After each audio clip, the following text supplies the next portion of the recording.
एक बार एक छोटी सी बच्ची हाथ में मिट्टी की गुल्लक लेकर के भागती हुई एक दवाइयों की दुकान पर गई। वो काफी देर तक वहां पर खड़ी रही, लेकिन दुकानदार का ध्यान उसकी तरफ नहीं गया क्योंकि और भी बहुत सारे लोग खड़े हुए थे। उसने दुकानदार को कई बार बुलाया, लेकिन वहां पर भीड़ इतनी थी कि दुकानदार का ध्यान उसकी तरफ गया ही नहीं। और फिर उस बच्ची को थोड़ा सा गुस्सा आया तो उसने अपनी मिट्टी की गुल्लक लेकर के वहीं काउंटर पर जोर से रख दी, जिसके बाद में जो दुकानदार था और जितने भी लोग खड़े थे वो सब उस बच्ची की तरफ देखने लग गए। और फिर उस दुकानदार ने उस बच्ची से पूछा, बेटे आपको क्या चाहिए? तो वो बड़े ही भोलेपन से बोली कि मुझे एक चमत्कार चाहिए। ये सुनकर के दुकानदार को कुछ समझ नहीं आया, ना ही वहां पर जो लोग थे उनको कुछ समझ में आया, और सब उसकी तरफ देखने लग गए। फिर दुकानदार ने बोला, बेटे चमत्कार तो यहाँ पर नहीं मिलता है। तो बच्ची को लगा कि वो उससे झूठ बोल रहा है, तो बच्ची ने कहा कि मेरी गुल्लक में बहुत पैसे हैं, आप बताओ आपको कितने पैसे चाहिए, लेकिन मैं आज यहां से चमत्कार लेकर के ही जाऊंगी। तो वहीं काउंटर पे एक और आदमी खड़ा था, उसने उस बच्ची से पूछा कि बेटे क्यों चाहिए तुमको चमत्कार? तब उस बच्ची ने अपनी कहानी बताई कि अभी कुछ दिन पहले मेरे भाई के सर में बहुत तेज दर्द हुआ, तो मेरे पापा मम्मी उसको हॉस्पिटल ले गए। उसके बाद कई दिन तक मेरा भाई घर नहीं आया। तो मैंने कई बार अपने पापा से पूछा, लेकिन उन्होंने मुझे कुछ नहीं बताया। उन्होंने बार बार यही कहा कि वो आ जाएगा, वो कल आ जाएगा, वो कल आ जाएगा, लेकिन वो आ ही नहीं रहा था।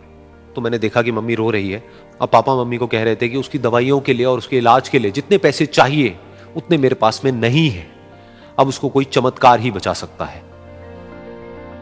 तब मुझे लगा कि अगर मेरे पापा के पास में इतने पैसे नहीं भी हैं तो क्या हुआ, मेरे पास में तो है। तो मैंने जितने भी पैसे जोड़ रखे हैं वो सारे लेकर के मैं इस दवाई की दुकान पर आई। फिर उस आदमी ने उस बच्ची से पूछा, कितने पैसे हैं तुम्हारे पास में? ये सुनते ही उस बच्ची ने अपनी गुल्लक उठाई, जमीन पर फेंकी और तोड़ दी, और पैसे गिनने लग गई। बाकी सब लोग खड़े होकर के उसको देख रहे थे। थोड़ी देर बाद उसने सारे पैसे अपने हाथ में इकट्ठे किए और बोली, मेरे पास में पूरे 19 रुपए हैं। वो जो आदमी वहां पर खड़ा था वो थोड़ा सा मुस्कुराया और बोला कि अरे तुम्हारे पास में तो पूरे पैसे हैं, इतने का ही तो आता है चमत्कार। ये सुनकर के वो बच्ची बहुत खुश हो गई और बोली कि चलो मैं आपको अपने पापा से मिलवाती हूं।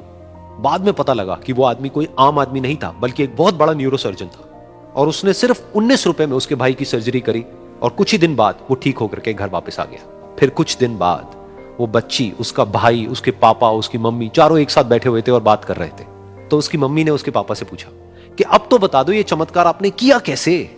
तो उन्होंने अपनी बेटी की तरफ देखा और बोले, ये चमत्कार मैंने नहीं, इसने किया है।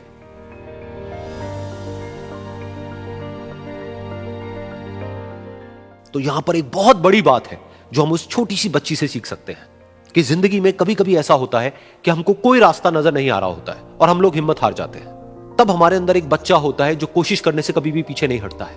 वो हार मानने को तैयार नहीं होता है क्योंकि उसको ना शब्द समझ नहीं आता है। वो बच्चा जिसके लिए कुछ भी नामुमकिन नहीं है, क्योंकि वो हर हाल में कोशिश करता ही रहता है।